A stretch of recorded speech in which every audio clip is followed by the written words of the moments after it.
This episode of Subject Found, episode 2-4, A Present, is brought to you by my patrons, the people who support me each and every month. Sylvia Lynn, Bob Sebastian, Greg Bowman, and Matthew Eckerman. Thank you for helping me live this dream. It means the world to me.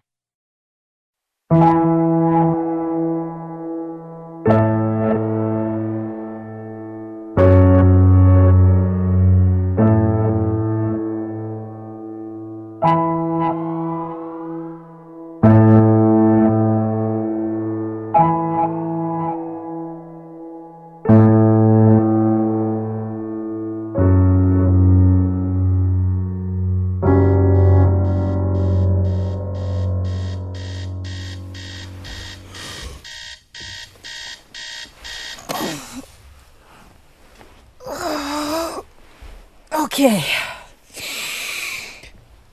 Let's do this.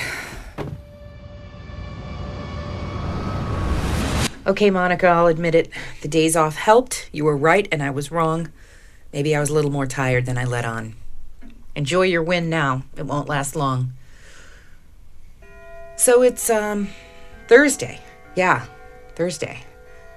I haven't been at the paper since receiving that package containing pictures of me and Hector. To say I was upset would be an understatement.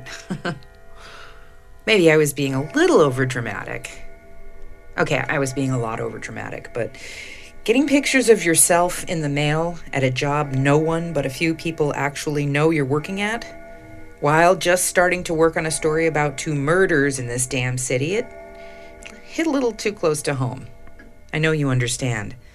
Plus, honestly, I was exhausted. You know, you said I looked like hell, or maybe you said I looked like shit. I can't remember. But either way, I'd seen better days. And frankly, I was grateful to get a few days away. I know it sounds crazy, but Janice, you just started working here, someone is saying. Yes, you're right. I have. You think I'd want to slave through with determined dedication because I'm new on the job and all of that, but that's why I'm thankful for your understanding, Monica. You're a good person and a decent boss, even if you're a pushover. I sense you believe in me, and you know that I'll come through for you. For the story, which I will. But getting that envelope, seeing those pictures of me standing with Hector by the Nakona Creek murder scene. That's a small, isolated area on the outskirts of the city, near an industrial site. There is literally no through traffic. Literally. It's a dead end. Like it ends at the creek. We would have noticed any cars, and anyone walking around out there would have been shot by that damn jumpy cop. From the backdrop of the pictures, whoever took them had to be south of our location, so they were across the railroad tracks. There's a group of trees on that side. So it would have been easy enough for them to stay hidden, I guess, and with the right lens, they could have nabbed those pictures without being noticed. But for the life of me, I don't get why. I know you were bothered, Monica. Troubled, actually, when I opened the envelope. But since there was no return address, I guess we wait until we hear something from Marshall when he gets the forensics back. If he gets them back. I doubt they'll get around to it. Receiving the pictures was bad enough. It violated me. I mean, I can't be sure if I was the target or if Hector was, but they were addressed to me. Someone's trying to make a point. But what point? That's what I've got to figure out. Angelique, of course, is worried someone is threatening me. I love that woman, but she's out of her mind. Why the hell would anyone bother with some temp-for-hire writer working a story in Memphis, Tennessee? What do I have that would scare anyone? It's not like I'm leading the goddamn investigation. Monica didn't have any insight. She's troubled, bothered. I think she was even a little mad at herself for letting the package slip through to me, but what was she supposed to do? Screen every piece of mail that comes in? I tried to let her know that she had no culpability, but Monica's going to carry that weight for a while.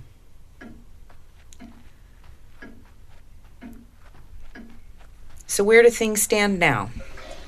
I've had a few days off to focus and decompress. Angelique has been wonderful. She's come around every day, spending hours with me, talking me through my rambling thoughts. Monica has checked in faithfully once each morning and again once she leaves the office at night. I've appreciated everyone, but they're seeing more to this than they should. I think their reactions would have actually unsettled me. Don't get me wrong, I am bothered about getting the pictures, no doubt, but the two of them have just heightened my anxiety about it, and really they're starting to piss me off. Sorry, Monica, but it's true. Not that you'll hear this, because I'll make sure this stuff gets deleted before I submit it. Fuck company policy. I hope I remember. I'm better now, though. I'm rested and feeling good. And I'm determined to not be thrown off this story because some weirdo wants to creep on me. Speaking of my job, not creeps, I need to get going so I can start earning my keep. And maybe a shot at getting hired on permanently.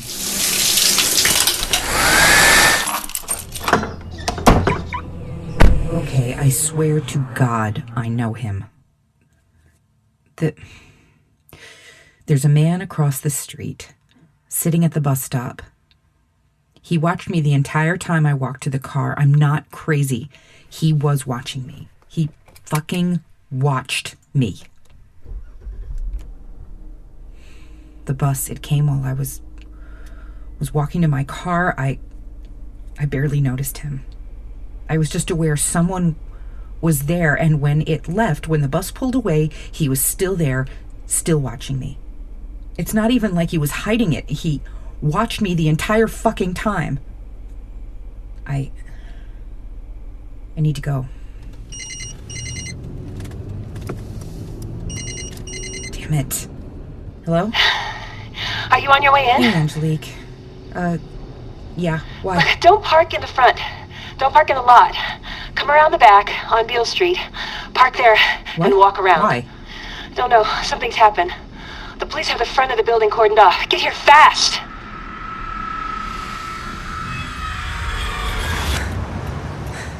I'm at the paper. Just pulled up.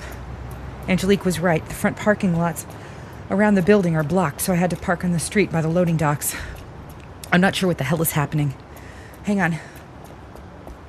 I'm almost at the front of the building. There's a group of people, mostly from the paper, grouped by the streets. Some of them look upset. There's a clump of cops hanging around the front door. A cordon keeping everyone about 50 feet back. I see Angelique. Hold on.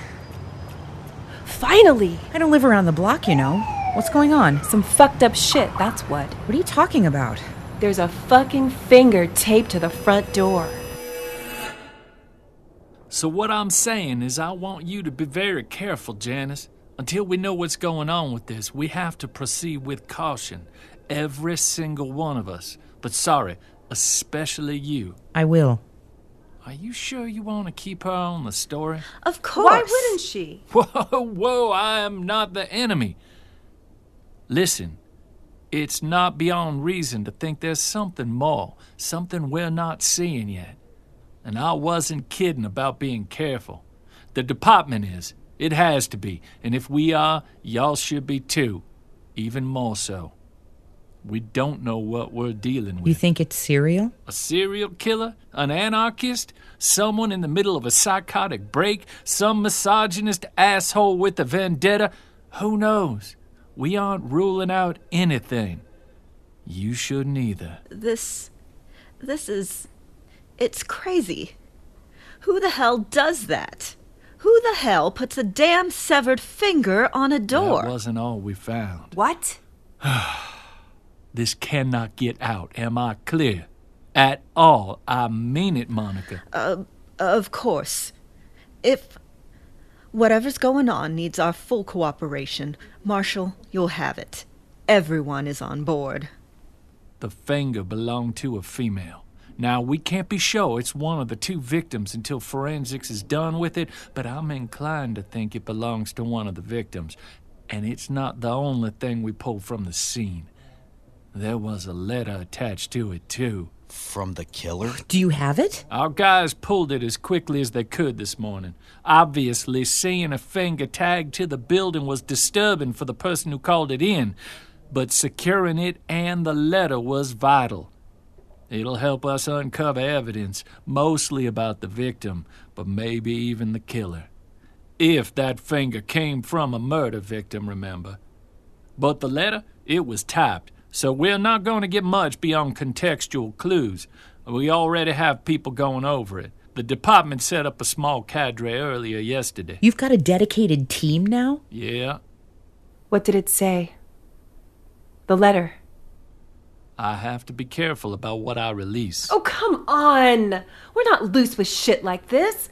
How are we supposed to work the story and help where we can if you aren't providing all the information you have? Are you even on the story, Angelique? As much as you are. Okay, please. I know everyone is a little worked up. I understand that. But can we please save the squabbling for another time? I'm sorry, Marshal. What were you going to say? I'm not sure I was going to say anything, Monica. The letter is possibly a vital clue and one big misstep by our perp. One accidental comment in your paper or even around the office and shit is going to get bad real fast, and it could scare this scumbag into hiding. Plus, we can't create even the perception that there's a possible leak in the department. We've worked together for decades. You know me. I won't let anything fly without your knowledge or consent. It's not you I'm worried about. Hey, I'm working the story of my life, and I'm not about to screw it up. I'm on your side, I promise. Whatever you've got in that letter, whatever you can share, I'll take it. It's only going to help narrow my search, and, or you should know, I'm going to feed anything I find right back to you. Listen, Marshall, making me smarter is only going to help you. Just like keeping information from me only hurts your investigation. You choose. Okay, then. You got me there. The letter was tagged to the finger, and it claimed to be from the person who killed Margaret Chapman. We believe it's legit, all of it. No one besides her family knows about, well, some of the details of her death. So for that letter to include the information it did, this person did the killing or knows who did. They know shit some of my own investigators don't have access to. Couldn't someone in her family be involved? And couldn't you be feeding the very person you're looking for by talking to her family? Well, they could be, sure. Not likely, but not impossible either. We're looking at a number of suspects, and we've been tracking them and bringing some in for questioning. We got no bites up to this point. Who have you been looking at? Yeah, some of the homeless and cons, mostly. Well, why just them? Just homeless and ex-cons? There've gotta be others you're considering, right? We got a few others we're looking at, yes, but they haven't graduated beyond people of interest at this point. Seems like you could be looking right past your killer, then. Mr. Stewart, I don't tell you how to do your job. You don't tell me how to do mine. We stick to those rules and we'll be fine. Step across the line, we'll have problems. Knock it off, Branson. I'm sorry, Marshal. He's not on the story, but he is helping Janice with research and whatnot. Yeah, well, keep him collared for an old friend, will you? I see you're making friends again, Branson. You've really got a knack for people. Whatever. Listen, I need Before to you run. go, isn't there anything about the actual contents of the letter that you can share? It was typed and tacked to a finger, but we don't know anything beyond that fact, that it contains information you presume only the killer or killers would know. It was pretty gruesome. And? The letter writer claims he is responsible for both Ms. Chapman and Ms. Nichols' murders. He provided enough details about their murders to convince us that he is legitimate. He knew about the severing of Nichols' finger and provided one that is probably gonna match. He knew the manner in which their throats were slit, and he knew about the uterus removal on both women. Sick fuck. Yeah, so this is our guy, and we just need to find him before it happens again. How can you be sure there'll be another one? Because he told us there would be.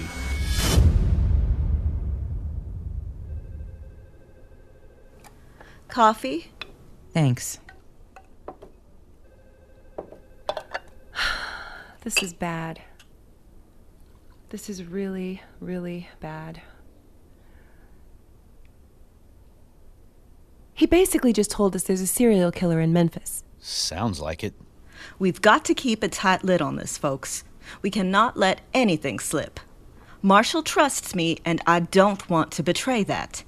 I won't let us betray his trust. Monica, there is a serial killer out there. Somewhere in this city. And we've got 500,000 people who don't know about it. I realize that, but we can't... You realize it, but you're not going to do anything about it? What can she do, Angelique? You're being ridiculous. What? Ridiculous? Will you two stop yeah, it? Ridiculous. What do you expect her to do? Have Janice write a word-for-word expose on what just happened? Out Marshall as our source? All because some plain Janes were killed? It's a mess. What did you But call those women? Huh? I don't know. What did I say? Does it matter? Angelique is being unreasonable and she knows it. How can she think... Ever say that again. Don't you start. Open your filthy mouth again, and you'll be sorry you did. Whoa, guys. Janice, So you Are can you- wipe that stupid smirk off your face, got it? Don't you ever use that term to describe those women, or any women, or I swear to God, you're going to regret it. I'll fucking rip your throat out. let's all take a break. This morning's been stressful, and we have a lot of work to do. What do y'all say? Fine. See you later, Monica. Come on, girl, let's go grab a coffee. I don't want one. I do. And I want your company. So let's get out of here. You gonna tell me what that was all about? I don't feel like talking about it. I shouldn't have acted like that. Now I'll be lucky to get a permanent offer. Fuck. We'll sort that out later. But girl, seriously, what got into you? I mean, I've seen you piss before, but that? Not saying Branson doesn't deserve to be scared. Did you see his face when you told him you'd rip his throat out? I think he shit his pants a little. Oh my God. You're disgusting. Maybe that's why I'm still single. You're not single. What about Cameron? Oh, yeah. Her. Oh, you whore. Hey, whores get paid. I do it for free. Seriously, what was that about? Branson touched a nerve. That's all. Touched a nerve? Janice, what I saw was much, much more than touch a nerve. I'm sorry, but I can't let you get away with that bullshit excuse. What's the deal? When I was a kid, my mother made me go to a Catholic school. To say it was conservative would be an understatement. The kids were horrible. Absolutely horrible. I was picked on a lot. Well, you've met my mother. You know what she's like. Well, she's old and tired. Back then, back when she had energy, she was worse. Be a good girl, Janice, she'd say. You must always dress and act like a lady. All the time. I was 8, 9 years old, something like that, the first time she slapped me in the face because I looked like a whore. Because I'd been pushed down by another girl and tore my stockings. They were part of my fucking uniform. She didn't care. To her, I was a whore. And that's all that mattered. I was an embarrassment to her as a child. Damn. I'm so sorry. You don't talk about them all that much. I figured there were some family problems, but what family doesn't have problems? When guys don't like you, they ignore you. When women don't like you, they need to find something, anything, to feed their envy. Have you ever noticed that? It never stopped. The bullying, I mean. There was a time, I was probably 10 or 11, when a group of girls decided it was time to point out how ordinary I looked. They spent most of that school year doing whatever they could to make me hate myself. And they did a good job. I was a quiet kid anyways, but that school, those girls, well, it's a good thing I left before my teenage years, or I probably wouldn't be here now. I can't stand bullies. They're horrible. Did you know my name isn't Janice? What are you talking about? My actual name is Jane, not Janice.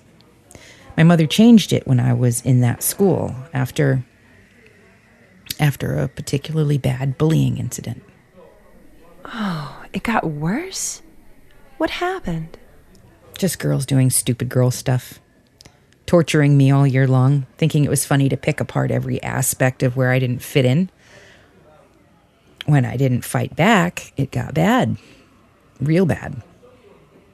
Until one day they had me cornered outside the school, away from the staff, who were distracted, making sure the other girls didn't, God forbid, look across the way at the boys' schoolyard. They circled me, backed me into a corner, called me names. A few of them started tugging my hair, yanking it. I remember the way it felt. I remember pain exploding each time they'd pull hard and spin me. Before I could hold my head, they'd pull a clump from the other side. They did over and over, pushing me, jabbing into my sides. One girl even threw dirt at me, mocking me, yelling at me for being plain Jane over and over. One of the girls, the biggest, she shoved me. I tripped over something, hit my head on a picnic table bench, and was knocked unconscious. I came to in the front office, threw up a few times. The sister was pissed. My mother and father were there when I came to. Mom yelled at me all the way home. What did the doctor say? Oh, they didn't take me to the hospital. It was much more important for my mother to get me home. You can imagine how much of a mess I was. And my father left to go make things right. Make things right? What the hell does that mean? Hell if I know. I was traumatized and in a lot of pain. All night I remember feeling horrible, dizzy, unstable. It was one of the worst nights of my life up to that point. And, I don't really remember much besides that. It's like it's all faded now. I'm so sorry. I just had no idea you went through stuff like that. You had it rough. Who hasn't? So, Jane, huh? I don't think I can see myself calling you that. That was a lifetime ago. I wouldn't want to be called that anymore. It would bring back too many bad memories. I get it. It's just weird to think about. I thought I knew everything about you. Does anyone know everything about another person? It's 9:30. I've just got home from the paper. I worked late to make up for the time I lost talking to Angelique after the office blow-up. Everyone was long gone when I headed out, even Monica. The cops, they're keeping an officer on duty at the building around the clock. At least for now. But just one. And since we're still not allowed to park in the staff parking lot, my car was still out back, and there's a large parking area on the south side of the building. A large field to the west of it. I was trying to get to my car. It was the only one in the lot. There was a man. In the field, just standing there. Watching me. I know he was because he moved along the fence line as I walked past, like he was tracking me. The faster I moved, the faster he moved. He was stalking me. Fucking stalking me. I couldn't see him clearly. It was too dark where he was walking to make out any of his features. Who the fuck was it? Stalking me. God. And of course the damn cop was on the other side of the building. You know, if something happened, he would have never reached me in time. That wasn't fucking okay. Not fucking okay. Who the fuck was that? And how dare the paper put me at fucking risk? My safety. I didn't see any of those motherfuckers put in harm's motherfucking way. No. Oh, no. Not them. Not that piece of shit Branson either. His pristine choir boy ass was probably soaking in a fucking salt bath. Stupid son of a bitch. Motherfucking stalking me. And I can't tell Monica. No way. She'll pull me from the story. This is my last shot in Memphis, probably in this industry. Nothing, absolutely nothing can interfere. I've got to nail this. I've got to.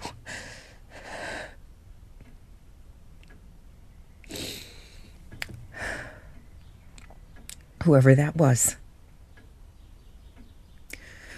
Whoever was fucking stalking me. He didn't harm me. I'm okay. And now I'm ready.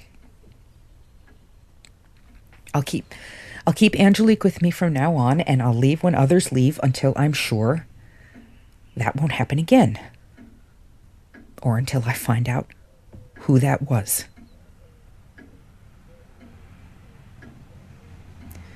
The letter. The one in the hands of the cops. Nothing came out of that today. They'll be doing forensics on it for a while, but still, a lot can happen. A lot can change. I'll keep my ears to the ground.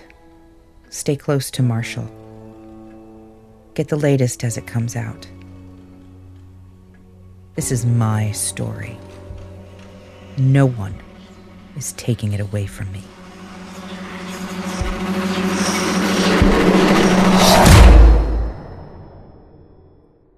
Fans of Subject Found, pulsating. Quick word before we get out of here. I just want to ask, if you have not already, and you are enjoying this season and maybe even season 1 of the show, that you take a few seconds to go leave a rating and review for the show. It helps socially validate that this is indeed a pretty decent show. So if you are enjoying it, I do ask you for a couple seconds or a couple minutes of your time, and I really do appreciate those of you who take the time to go do that. Thank you very much. Also, if you want to know more about me, my other creations, my other stories, things that are coming down the pipe, go over to paulsadine.com, sign up for the newsletter. If you want to support this show, you can do that over on Patreon at patreon.com/paulsadine. Each and every gesture helps more than you'll ever know. Subject Found is a Paul Sadine production and is scored, sound designed, and mixed by the wonderful folks over at Dog and Pony Studios, who you can find at dogandponystudios.net.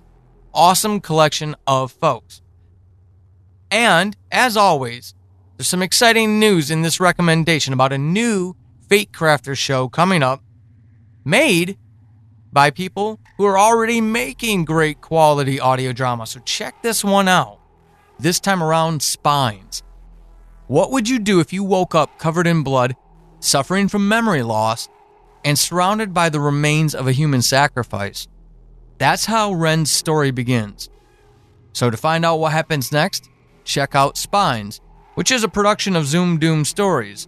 You can visit it by going over to spinespodcast.com, finding it on any of your podcatchers. But that's not all that Zoom Doom has for you. So if you're a fan of Spines and you enjoy that show, I've got great news for you. The creators of Spines also have a new show coming out called The 6 Disappearances of Ella McCrae. It's March 20th, 2014. Ella McCrae disappeared from her engagement party at a remote Arizona ranch. There were 6 witnesses to her disappearance. 6 conflicting accounts of what happened to her. Who is lying? Who is telling the truth? And what really happened to Ella? You can check it out over at 6disappearancespodcast.com, at Twitter at Zoom Doom Stories, or on Facebook, 6 Disappearances Podcast. Again, quality shows already from the Zoom Doom folks in Spines, so you're guaranteed to enjoy what's to come from 6 Disappearances of Ella McCrae. Check them out. Heather Auden plays Janice Herring. Maximilian Defoe of Thematic Podcast is Angelique Kelly. Lauren Wisniewski is Monica Ravenalt. Austin Beach is Branson Stewart. John McClane of Dog and Pony Studios and producer of Subject Found and Who Killed Julie is Marshall Rogers. Emery Dawn plays the little girls.